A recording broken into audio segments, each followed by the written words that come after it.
Welcome to Washington Today on C-SPAN Radio for Tuesday, September 12, 2023. House Speaker Kevin McCarthy directs the Oversight Committee to open an impeachment inquiry into President Joe Biden over his family's overseas business dealings, saying the committee has so far found allegations of abuse of power, obstruction, and corruption that warrant further investigation by the House of Representatives. Republican Congressman Matt Gaetz threatens to call for a vote to remove Speaker McCarthy unless the Speaker does more to investigate the Bidens, also limit federal spending, and hold votes on proposed House reforms such as term limits. Congressman Gaetz says that Speaker McCarthy is out of compliance with a deal he struck that got him the Republican votes needed to be elected Speaker, and the impeachment inquiry announced today is a baby step. House Freedom Caucus Chair Scott Perry makes it clear that he and other caucus members will not support a temporary federal government funding bill when current funding expires at the end of this month, raising the prospects of a government shutdown. Also today, Centers for Disease Control and Prevention Advisory Panel votes to approve the emergency use of the newest COVID-19 vaccine boosters. State Department defends the release of $6 billion in frozen Iranian assets in South Korea in exchange for the freeing of 5 American citizens held in Iran. Pentagon releases an unclassified summary of its cyber defense policy, and the Senate Judiciary Committee holds a hearing on book banning in public and school libraries. From the New York Times, Speaker Kevin McCarthy on Tuesday directed top congressional Republicans to open an impeachment inquiry into President Biden, blowing past GOP divisions as he worked to appease far-right lawmakers who have threatened to oust him amid a pitched fight over spending. Mr. McCarthy has signaled for weeks that he supports an impeachment inquiry of the president to give congressional investigators more power to dig into Mr. Biden's family finances. Such an inquiry would mean the Republicans no longer have to justify their investigation as assisting in the work of legislating, Mr. McCarthy's allies have said. But Tuesday's move was a break with the past and a major change in strategy for Mr. McCarthy, who previously indicated that he believed the full House should vote, as it has in past presidential impeachments, on whether to move forward with an impeachment inquiry. That was the reporting from the New York Times. Speaker McCarthy spoke to reporters in the U.S. Capitol building in Washington. Welcome back, everyone. You know, in the months that we were gone and the weeks, House Republicans have uncovered serious and credible allegations into President Biden's conduct. Taken together, these allegations paint a picture of a culture of corruption.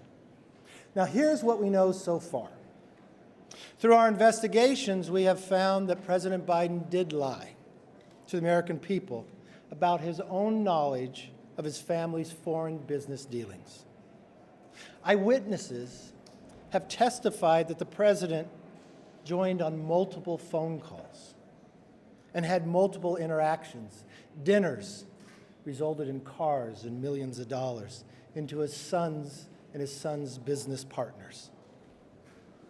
We know that bank records show that nearly $20 million in payments were directed to the Biden family members and associates through various shell companies. The Treasury Department alone has more than 150 transactions involving the Biden family and other business associates that were flagged as suspicious activity by U.S. banks. Even a trusted FBI informant has alleged a bribe to the Biden family. Biden used his official office to coordinate with Hunter Biden's business partners about Hunter's role in Burisma, a Ukrainian energy company. Finally, despite these serious allegations, it appears that the president's family has been offered special treatment by Biden's own administration, treatment that not otherwise would have received if they were not related to the president. These are allegations of abuse of power, obstruction, and corruption, and they warrant further investigation by the House of Representatives. That's why today I am directing our House committee to open a formal impeachment inquiry into President Joe Biden. This logical next step will give our committees the full power to gather all the facts and answers for the American public. That's exactly what we want to know, the answers. I believe the President would want to answer these questions and allegations as well. This effort will be led by Chairman James Comer at the Committee on Oversight, in coordination with Chairman Jim Jordan for Judiciary Committee and Chairman Jason Smith on Ways and Means. Now, I do not make this decision lightly. And regardless of your party or who you voted for, these facts should concern all Americans. The American people deserve to know that the public offices are not for sale, and that the federal government is not being used to cover up the actions of a politically associated family. Now, I would encourage the President and his team to fully cooperate with this investigation in the interests of transparency. We are committed to getting the answers for the American public. Nothing more, nothing less. We will go wherever the evidence takes us. Thank you.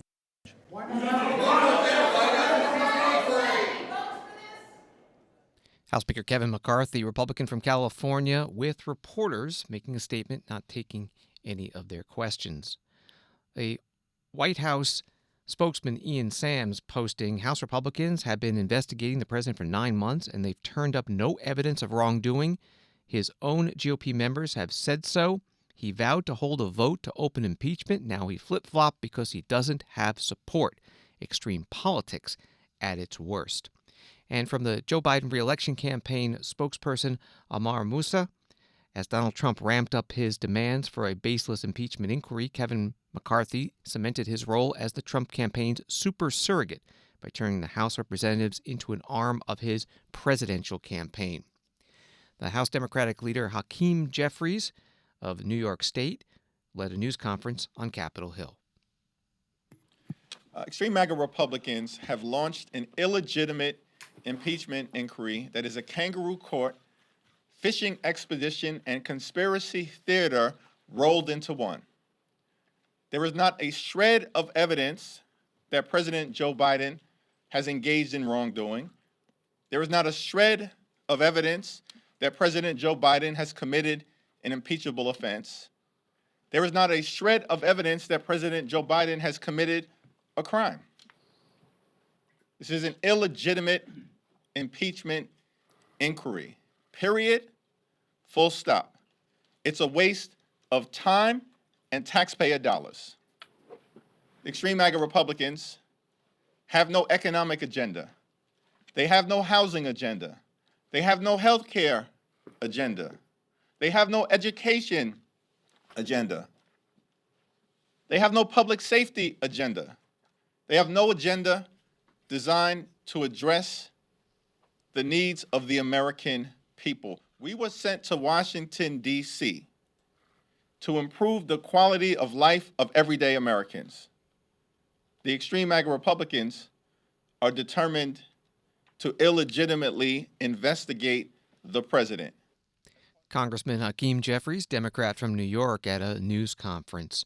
One House Republican who said that he would have voted no on starting an impeachment inquiry against President Joe Biden if the vote had come up. Ken Buck of Colorado, member of the Freedom Caucus, today telling MSNBC that he supports the Speaker's unilateral step. You have said, as recently as to my colleague Jen Psaki, I believe on Sunday, that you did not think this was a good idea. You didn't think it was warranted. What do you think today? Well, I think what I wanted to do was look at the evidence. And I said I'll go where the evidence takes me. And I still want to look at the evidence. I'm going to get a briefing later in the week on what evidence links President, at the time, Vice President Joe Biden, to Hunter Biden's activities. I haven't seen that link yet. And so I'm reluctant to agree with Speaker McCarthy. He doesn't need to put this to a vote, even though he said before that he would put this to a vote at the House floor. He doesn't need to. And so my understanding is it's been assigned to the Oversight Committee, and we'll get the facts from the Oversight Committee. Congressman Ken Buck, Republican from Colorado, on MSNBC. An article in Politico that ties Speaker McCarthy's announcement of an impeachment inquiry to the work to keep the government open reads, "It is the right flank where Speaker McCarthy faces the most anger and the greatest potential threat to his gavel, which any single Republican can force a vote to strip. And Tuesday's impeachment inquiry announcement may not be enough to calm the nerves of conservatives who want to see the Speaker take a much harder line on spending cuts ahead of a September 30th shutdown deadline." One senior House Republican, who was granted anonymity to discuss touchy internal divisions, predicted that Wednesday's conference meeting would be one of the worst for Kevin. It has absolutely nothing to do with impeachment or an impeachment inquiry. It has everything to do with spending and how he has handled the conference. That was reporting from Politico. On the House floor today, Congressman Matt Gaetz, Republican from Florida, said the Speaker needs to change his stance on spending and investigations of the president and the president's family, and more issues, or he will face a vote to be removed from the speakership. You boasted in January that we would use the power of the subpoena and the power of the purse. But here we are, 8 months later, and we haven't even sent the first subpoena to Hunter Biden. That's how you know that the rushed and somewhat rattled performance you just saw from the Speaker isn't real. At this point, during Democrat control over the House of Representatives, they had already brought in Don Jr. 3 times. And we haven't even sent the first subpoena to Hunter Biden. Power of the subpoena and power of the purse. Only thing the 118th Congress is known for at this point is electing Kevin McCarthy Speaker and underwriting Biden's debt. And unfortunately, there's only one of those things we can remediate at this time. Power of the purse. Our leadership right now is asking us to vote for a continuing resolution. A vote for a continuing resolution is a vote to continue the Green New Deal, a vote to continue inflationary spending, and in the most troubling of fashions, a vote for a continuing resolution is a vote to continue the election interference of Jack Smith. Mr. Speaker, we told you how to use the power of the purse. Individual, single-subject spending bills that would allow us to have specific review, programmatic analysis, and that would allow us to zero out the salaries of the bureaucrats who have broken bad, targeted President Trump, or cut sweetheart deals for Hunter Biden. September 30th is rapidly approaching, and you have not put us in a position to succeed. There is no way to pass all the individual appropriations bills now, and it's not like we didn't know when September 30th was going to show up on the calendar. I must be better, you must be better, and this House must be better, for it is the last best hope for tens of millions of Republicans. We demand real oversight against this weaponized government. Just look at the bribery. If tens of millions of dollars flowing from foreign corrupt people into the bank accounts of the Biden family wasn't enough for actual impeachment, why were we even looking? Joe Biden deserves impeachment for converting the vice presidency into an ATM machine for virtually his entire family. We all see it. We all know it. Now, moments ago, Speaker McCarthy endorsed an impeachment inquiry.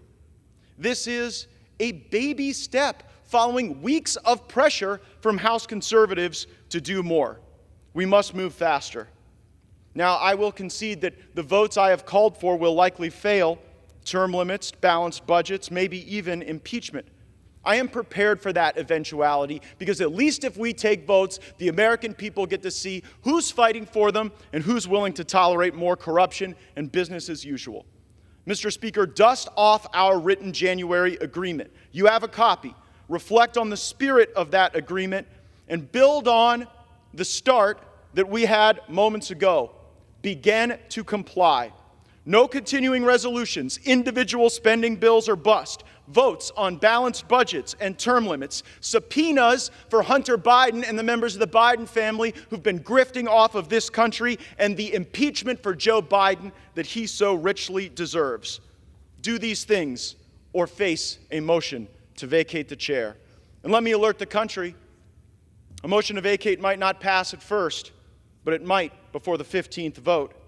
And if Democrats bail out McCarthy, as they may do, then I will lead the resistance to this uniparty and the Biden-McCarthy-Jeffries government that they are attempting to build. I know that Washington isn't a town where people are known for keeping their word. Well, Speaker McCarthy, I'm here to hold you to yours. Congressman Matt Gaetz, Republican from Florida, on the House floor today. The Senate reaction to what's been going on in the House, both government spending and Speaker McCarthy telling the Oversight Committee to begin the impeachment inquiry of President Biden. First, here is the Senate Majority Leader Chuck Schumer. What are your thoughts on the impeachment inquiry by Speaker McCarthy? I think the impeachment inquiry is absurd. The American people want us to do something that will make their lives better, not go off on these chases and witch hunts. The bottom line is, as we have said, you can only accomplish keeping the government open in a bipartisan way. I have sympathy with Speaker McCarthy. He's in a difficult position. But sometimes you got to tell these people who are way off the deep end, who have no interest in helping the American people, who just want to pursue their own witch hunts, that they can't go forward with it. So I'm disappointed. I think it's absurd. But we are not going to let it stop us here in the Senate from keeping the government open and working in a bipartisan way. The Senate Majority Leader Chuck Schumer, Democrat from New York, at a Senate Democratic Leadership and News Conference today on Capitol Hill. The Senate Republican leaders also holding their own news conference, as they regularly do on Tuesday. Minority Leader Mitch McConnell of Kentucky asked about the impeachment inquiry of President Biden. His answer, though, sounds like he might have misheard the question and thought it was about spending. Regarding the impeachment inquiry that the House is partaking in, what are your thoughts on that? Are you talking about the general House situation? Yes, the House Yeah, representatives. well, look, we got our hands full here trying to get through the appropriations process and not have an omnibus. And I don't have any advice to give to the House. They've got a totally different set of challenges than we do. And so I think the best advice for the Senate is to do our job, and we'll see how this plays out later. As the Senate Minority Leader Mitch McConnell with reporters, a few questions later in the news conference, they asked him again about impeachment. I believe it was a good idea for Speaker McCarthy to open that impeachment inquiry into the president's name. The impeachment inquiry. The impeachment inquiry. Speaker McCarthy just opened Do you support it? Do you support that as a good idea? I'm sorry, I couldn't hear you. The impeachment inquiry. The impeachment inquiry that Speaker McCarthy opened, announced into President Biden. Yeah, look, I'm going to say it again. I don't think Leader McCarthy, Speaker McCarthy, needs any advice from the Senate on how to run the House. The Senate Minority Leader Mitch McConnell. And back to the House, while the Republicans are pursuing investigations of President Biden and son Hunter's overseas business dealings, Democratic Congressman Robert Garcia of California today called for an investigation of former President Donald Trump's daughter Ivanka and son-in-law Jared Kushner's ties to Saudi Arabia. I rise today to urge House Republicans to investigate one of the modern American scandals and political cons. Now, why did the Saudi government give Jared Kushner $2 billion just months after he left the Trump White House? Kushner, who oversaw Middle East policy for his father-in-law, has enriched himself and his family in what is clearly an enormous grift and likely serious conflict of interest crimes. So let's review. First, Jared Kushner conned his way to a cushy White House job with no clear job description and no experience. Then he took it upon himself to prioritize pushing out the U.S. Secretary of State so he could cozy up to the Saudi government. Now, once he was close enough to the Saudis, we have records of a $110 billion arms deal between the U.S. and Saudi Arabia that was inflated at the direction of Jared Kushner. Then, mere months after Kushner exits the White House, what happens? The Crown Prince of Saudi Arabia overrules his own investment advisors and sends $2 billion to Kushner's company's bank account. Now, in the exact words of Republican Chris Christie, who I'll quote, "The grift from this family is breathtaking. It's breathtaking. Jared Kushner and Ivanka Kushner walk out of the White House and months later get $2 billion from the Saudis." Now, some colleagues from across the aisle have explicitly said the Kushner family has engaged in business dealings that may have crossed the ethical line, and I agree, yet they refuse to act. Is this the same party that's obsessed with President Biden's family? And the American people deserve answers, and I urge my colleagues across the aisle to answer all our calls and subpoena Jared Kushner's company once and for all. Congressman Robert Garcia, Democrat from California, on the House floor today, talking about the children, the daughter and son-in-law of former President Donald Trump, who was a Republican presidential candidate, and Robert Garcia quoting Chris Christie, who is also a 2024 Republican presidential candidate.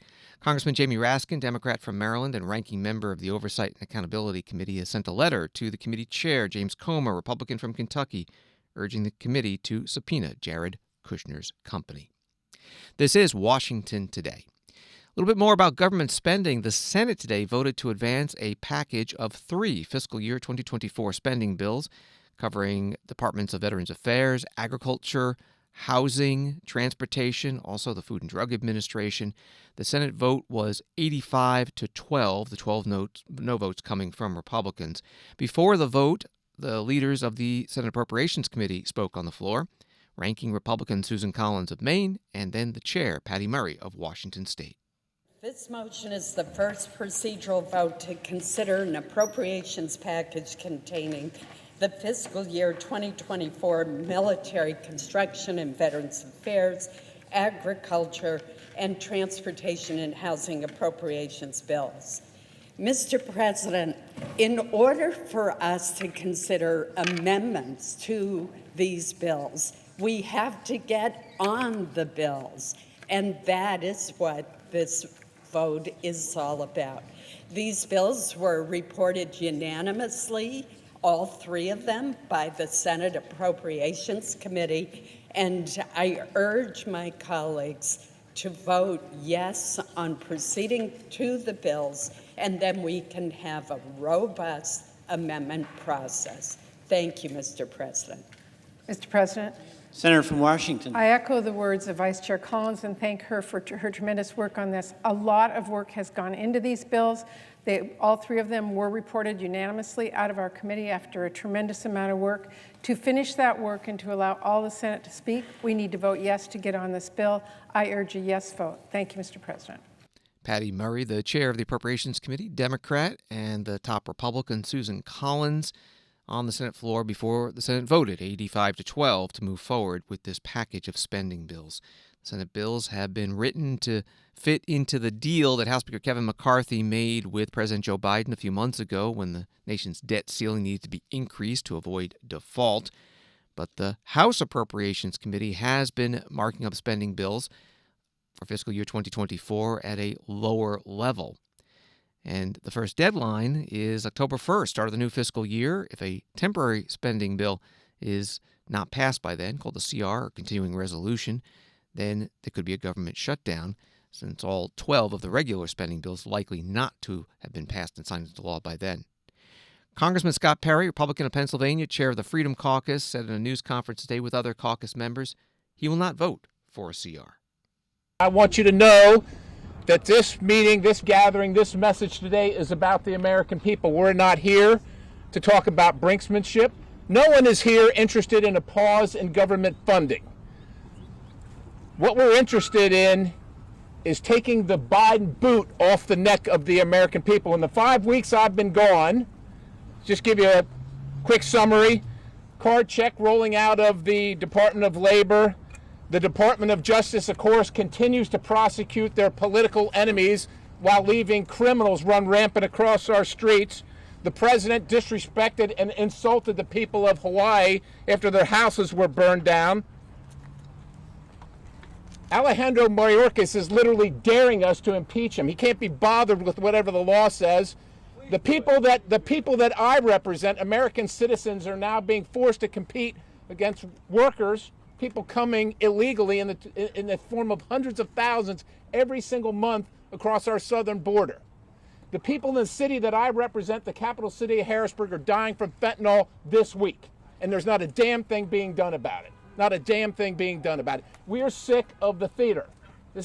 We're tired of the Washington theater. Go home and tell them anything. Tell them we're working for them and all that stuff. Nothing we're doing is changing their lives. A government that tells you you can't buy the stove you want or drive the car you want is a government of tyranny, and there's no freedom in America. We're not interested in a continuing resolution that continues the policies and the spending of the Biden, Schumer, Pelosi era, and we're not going to vote for it. We didn't vote for it last December, and we're not going to vote for it now. So we're here to tell you the American people are sick of it. They can't afford their electricity bill, they can't afford the gas bill, and they damn sure can't afford the grocery bill.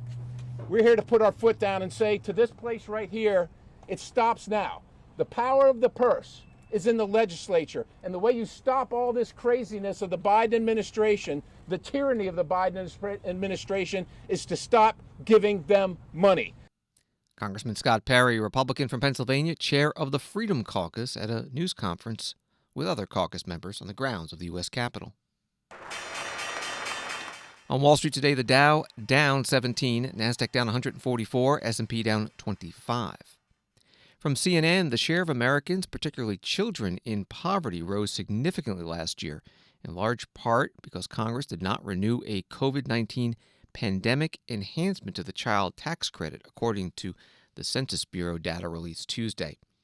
And from UPI, the United States has sustained more than $2.6 trillion in estimated total costs due to hundreds of climate disasters over the past 40 years, according to a new report from a subsidiary of NOAA, the National Oceanic and Atmospheric Administration.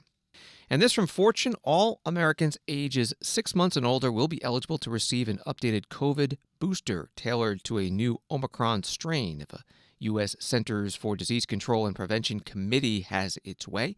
The Advisory Committee on Immunization Practices voted Tuesday 13-1 to approve updated boosters from Moderna, Pfizer, and Novavax. For the vast majority of U.S. residents, though the U.S. Food and Drug Administration has yet to approve Novavax's updated vaccine. The agency authorized such boosters for Moderna and Pfizer on Monday. The CDC anticipates having adequate supply and shouldn't need to prioritize certain groups, like the elderly or immunocompromised, for the first doses, officials said at a Tuesday committee meeting. They're reporting from Fortune. The CDC director, Dr. Mandy Cohen, who's been on the job for 2 months, spoke to the panel's virtual meeting today before the presentations, the questions, and the votes.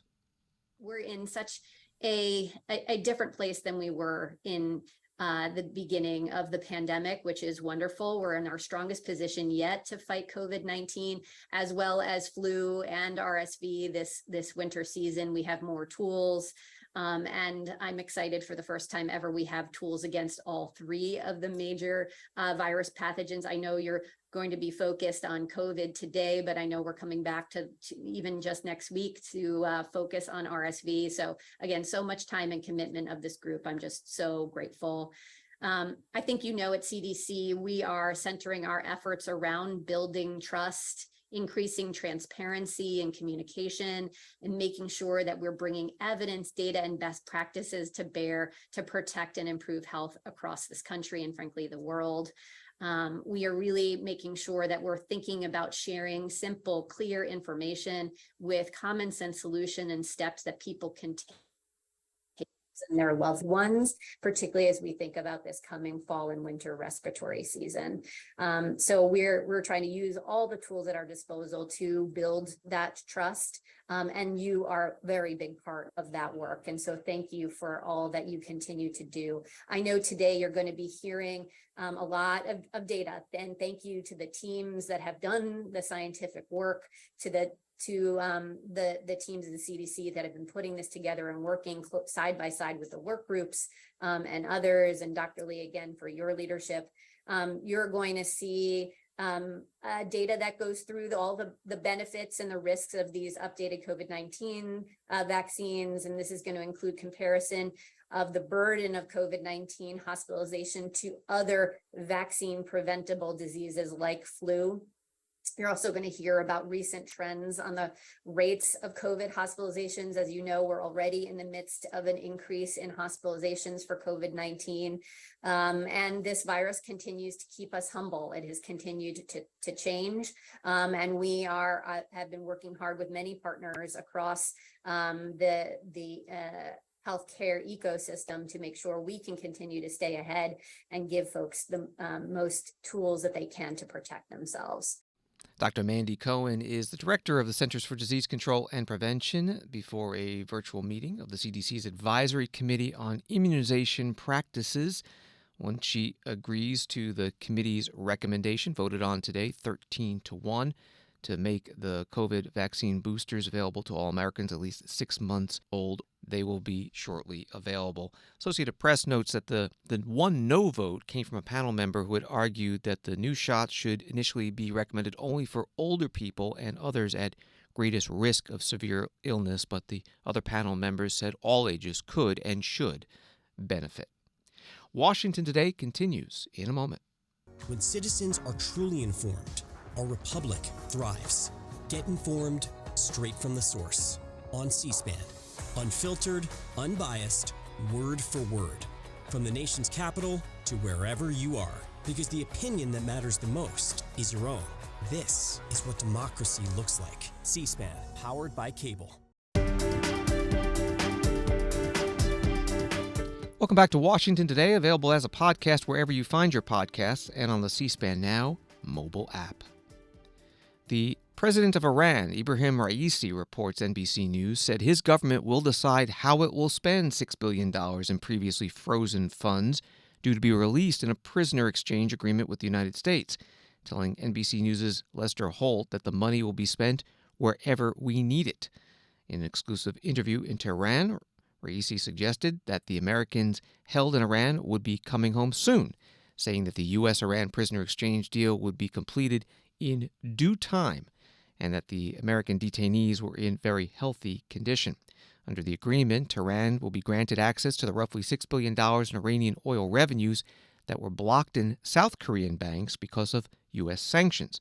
But U.S. officials say Qatar's central bank will oversee the funds, and Iran will only be permitted to use the money for humanitarian purposes in accordance with U.S. sanctions. That from NBC News. Congress was informed Monday night by the Biden administration that a waiver was granted to transfer the $6 billion to Iran without fear of the U.S. sanctions. 5 Americans held in Iran will be released, as would 5 Iranian citizens detained in the United States under the deal. More on all this at today's State Department briefing with spokesperson Matthew Miller. Once this money gets to the bank in Qatar, even though you say that it's restricted for use for humanitarian goods, items only, does that not allow, or does that not free up $6 billion from Iran's treasury, from its own, from its internal accounts that they might otherwise have to spend on these same humanitarian items, and now they can spend it on, I don't know, arming the Houthis or supplying Assad with stuff, or even with, sending drones to Russia? No, and here's why. I think it's important to remember that our sanctions regimes, not with respect to Iran and with respect to the countries, to all of the countries where we impose sanctions, have always contained exceptions for food, for medicine, for other humanitarian purposes. That has always been the case. That was the case with these accounts. It was difficult to transfer these accounts for the reasons, the money from these accounts for the reasons that we just went into. But it has always been Iranian money in accounts that was available to them for humanitarian purposes if they could be able to use it. But let me just say one other thing, which I do recognize that there are tough choices involved here, and the Secretary has been forthright about this. He's been upfront about this. The President has been upfront about this. There are always tough choices involved in bringing home American citizens. But the President and the Secretary have decided that their first priority is to bring these American citizens home, and that's why we agreed to this arrangement to do that. You're not suggesting that somehow these restrictions impact fungibility of these funds? No. You're not. I don't know what you say that again. So if I have $1 and no, I give it to you, and that means that you have another, that a dollar that you have in your wallet you can use to spend on anything you want, and you don't have to worry about the dollar that I gave you, right? So where that analogy breaks down, no one has given Iran a dollar here. These are Iran's funds. These are Iranian money. Well, you just said if I give you a dollar. I'm saying. Well, I mean, if I give you a dollar out of an Iranian account that I have, stashed aside someplace, then they're able to spend the dollar on something else other than humanitarian funds, correct? State Department spokesman Matthew Miller being questioned by Associated Press Reporter Matt Lee at today's State Department news conference. Senator Ted Cruz, Republican from Texas, putting out a statement. President Biden has established a secret nuclear deal with the Iranian regime that is being kept from Congress and the American people. Today's news confirms there has already been a side deal, including a $6 billion ransom and the release of Iranian operatives. But the Washington Post has an article with this paragraph. Amid the prisoner release talks, the United States and Iran have been discussing a possible informal arrangement that would seek to place some limitations on Iran's nuclear program and avoid an international crisis. U.S. officials have insisted, however, that those talks are unrelated to the prisoner exchange negotiations. Article from Politico, a series of high-profile cyber attacks from Russia, China, and criminal networks in recent years have served as a wake-up call to the Defense Department that cyber warfare has changed, and that reckoning has forced one of its most secretive branches, U.S. Cyber Command, to come to an unusual conclusion: going it alone is no longer an option. Hackers are increasingly infiltrating private companies and government agencies far outside the Pentagon's usual purview, and the hacks are being perpetrated by cybercriminals who hone their strategies abroad before striking the United States. So Pentagon leaders have started opening up communications with other federal agencies and the private sector on cyber threats to elections and other critical systems, and increasing assistance to foreign allies. That from Politico. The Pentagon released its unclassified summary of the 2023 Department of Defense cyber strategy today, and Mika Oyang, Deputy Assistant Secretary for Cyber Policy, was in the Pentagon briefing room. Two questions. I'm going to quote from the unclassified strategy. The department will also use cyberspace operations for the purpose of campaigning, undertaking actions to limit, frustrate, or disrupt adversaries' activities below the level of armed conflict, and to achieve favorable security conditions. First, what do you mean, and can you describe cyberspace operations as part of campaigning, and then how do you define favorable security conditions?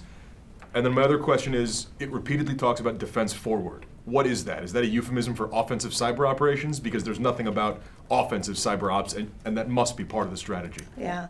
Let me answer the second part first, which is that on Defend Forward, and as we talked about in the 2018 cyber strategy, as we talk about Defend Forward and the recognition that we cannot simply defend our way out of a problem, there is a recognition that we will, as the department, need to disrupt adversary malicious cyber activity coming at the United States, and we have been doing so.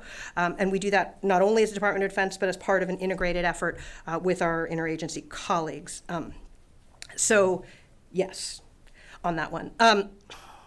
Sorry, can you repeat the first question? Yeah, I'll read the quote again if it's okay. The department will also use cyberspace operations for the purpose of campaigning. Can you just better define what that is or what that looks like? Yeah, so to go back to a phrase that we used in the 2018 cyber strategy, which I think underlies this campaigning concept here, we talked about persistent engagement here. One of the challenges is that the cyber domain is one that is constantly being updated, patched, modified as technology changes. So outside of an armed conflict, there is a need for us in the department to remain engaged with the cyber domain, to be able to deny adversaries advantageous positions for themselves within the cyber domain. Mika Oyang is Deputy Assistant Secretary of Defense for Cyber Policy, briefing reporters today. A report from C4ISR.net says that China and Russia are prepared to unleash a flurry of cyber attacks on U.S. critical infrastructure and defense networks should war break out, according to a Pentagon strategy unveiled this week. This is Washington Today. The U.S. Senate Judiciary Committee held a hearing today on book bans. The committee chair is Dick Durbin, Democrat from Illinois, and he invited witness Alexei Giannoulis, Illinois Secretary of State, who championed a new Illinois law that requires libraries to follow the American Library Association's Library Bill of Rights to receive grant money from the state. That Bill of Rights says that reading material should not be removed or restricted because of partisan or personal disapproval. Here's part of the hearing with Secretary Durbin questioning the Secretary of State. The American Library Association has written the following: 1,269 demands to censor library books and resources in 2022, the highest number of attempted book bans since ALA began compiling data about censorship in libraries more than 20 years ago.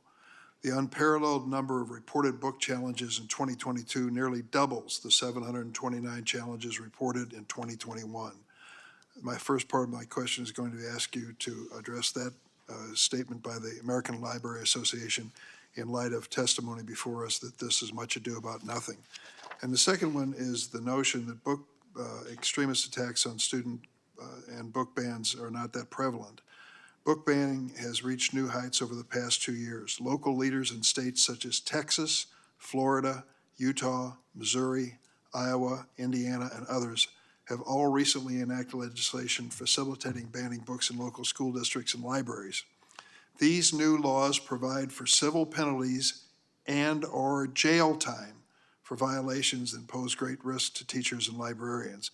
And that's why groups like the American Library Association have spoken out. Can you reflect on those two statements? Thank you, Mr. Chairman. The two are related. As state librarian, I travel the state of Illinois, and we talk to librarians, we talk to libraries, school libraries, public libraries.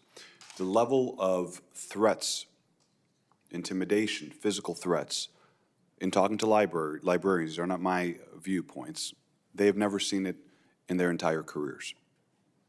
Because of these political attempts to ban books, we're seeing libraries close down at record numbers. It's difficult to find new librarians who want to serve in roles that used to be their dream jobs. And just a few weeks ago, in the suburbs of Chicago, numerous libraries received bomb threats and were forced to close their doors.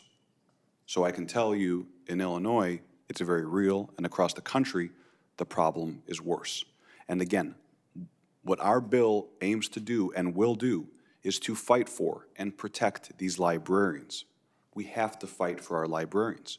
We also have to trust that they have the professional judgment, experience to make decisions on what books belong in circulation. It should not be up to fringe elements screaming from the rooftops about books that they've never read.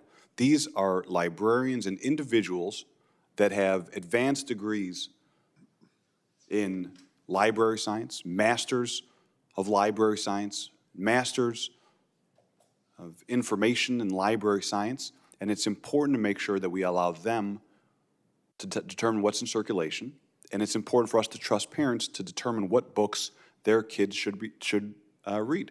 And again, it is not up to parents to tell other parents what books kids should read. Alexi Giannoulias is Illinois Secretary of State, testifying in Washington before the Senate Judiciary Committee, questioned by the chair, Dick Durbin, Democrat from Illinois.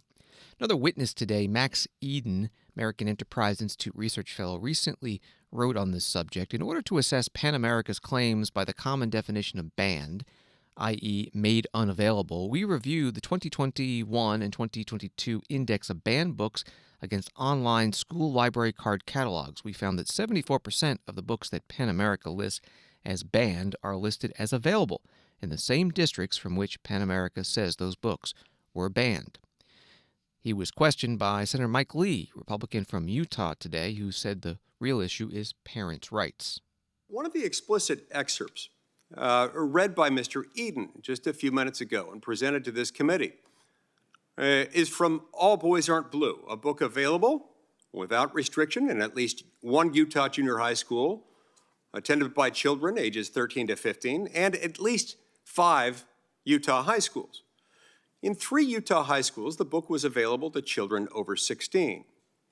Now, remember, from what was shared with us from Mr. Eden, this book has some really graphic, sexually explicit stuff. This is pornographic. This is obscene. It's certainly not appropriate for children, and it is, no matter what else you think about it, it is something that is sexual in nature. And I really do think very few, if any, American could reasonably disagree with the statement that parents have an interest in what their children are taught when it comes to sex. And so, at the moment parents take reasonable steps to protect their children, and lawmakers honor those efforts to protect their children from exposure, then all of a sudden we've got a problem. And then the left and Vice President Harris cry book ban, even though all of these books are still available. You can still buy them, all of them. On Amazon, you can still buy them, all of them, all over the place. You can't, by the way, buy Ryan T. Anderson's book, When Harry Became Sally, on Amazon. That's been taken down from Amazon. But the point is this is not a ban. This is about schools deciding what's appropriate for school children. And sexually explicit, obscene, pornographic material isn't appropriate, and many parents are legitimately concerned about that. So I'm concerned about this in a variety of respects, and I'd just like to ask the question, Mr. Eden, is placing common sense age restrictions on pornographic content or removing sexually explicit books from school curriculum and school libraries, is that book banning? And does that carry any ramifications for what we would talk about in terms of the First Amendment, in terms of book banning in the First Amendment sense? No, sir. No. It does not. And why is that? Why is that not book banning? Why does that not offend the First Amendment in any way, shape, or form? It's a question of community curation, and no student is actually blocked from acquiring the book in a broader sense. So if you're providing content to a child, that if spoken to a child by you, by the school, if that would constitute, in some jurisdictions, in some circumstances, a crime or a tort, you've got a problem. These school districts are acting in response to legitimate parental concerns. They should be removing these. Shame on them if they don't, and shame on those who want to groom children sexually. Senator Mike Lee, Republican from Utah, and witness Max Eden of the American Enterprise Institute at today's Senate Judiciary Committee hearing on book banning. We covered it in its entirety on the C-SPAN networks, available at cspan.org, our video library. Associated Press writes, First Lady Jill Biden saluted Colleen Shogan, the first woman to be sworn in as National Archivist, saying on Monday that democracy's power is made real with access to history, unfiltered and uncensored. Colleen Shogan, a former government and politics professor at George Mason University, heads the National Archives and Records Administration, which maintains billions of documents, including the Constitution, the Declaration of Independence, the Louisiana Purchase, Harriet Tubman's Civil War pension claims, and Thomas Edison's patent for the light bulb. That from Associated Press. Monday night's ceremony was at the National Archives on Pennsylvania Avenue in Washington. It was a ceremonial swearing in, Chief Justice John Roberts administering the oath. Colleen Shogan spoke about the historic nature of her appointment. It is the honor of a lifetime to serve as the 11th Archivist of the United States. It's not lost on me today that I'm the first woman appointed to serve in this role. You might have guessed it, that it matters to me by what I'm wearing today.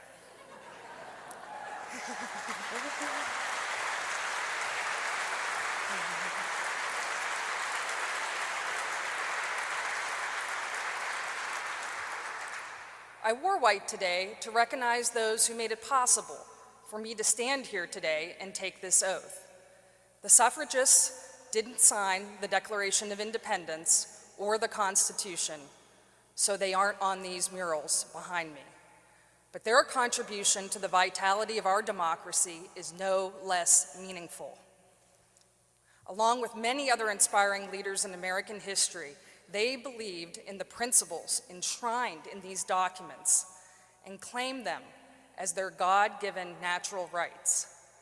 The fulfillment of those rights, which continues today, is why these documents aren't simply pieces of parchment. They are living promises to hold our government accountable. The new National Archivist, Colleen Shogan, Monday night at the National Archives in Washington. She is the 11th person to hold that position since the National Archives and Records Administration was created in 1934. Thanks for listening to Washington Today. Sign up for C-SPAN's evening newsletter word for word to get the stories making headlines in Washington emailed to you every day. Subscribe at cspan.org/connect. Have a good night.